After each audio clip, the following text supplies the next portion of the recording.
ও যদি ভাবে যে আমি জীবনটা রিকভারি করব কি করে, পরিপূর্ণ করব কি করে, আমি জীবনটাকে কমপ্লিট করব কি করে, যদি শুধু এক রাত্র ধরতে পারে, এক রাত্র আল্লাহর সামনে দাঁড়ানোর পরে যদি আল্লাহ জিজ্ঞাসা করে ওই 80 বছরের বুড়া কি নিয়ে আসছস, তো মুখ ফুলায় বলতে পারবে এক রাত্র।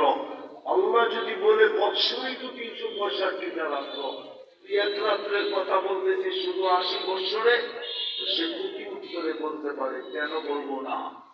এক রাত্র যদি 80 বছর, 4 মাস, আমরা 80 বছর ছিলাম, 80কে 80 বাদ দিয়া দেন, তারপরে তো 3 বছরের 3 বছর 4 মাসের পাওনা আমি আপনার কাছে, আপনি আমার কাছে পাবেন করতে পারেন। এটাই তো এক মহাদ্দেশ বলছিল। আল্লাহ জিজ্ঞাসা করছে মহাদ্দেশকে কি নিয়ে আসতো, কিচ্ছু না, সাদা গাড়ি নিয়ে আসতো। আল্লাহ বলে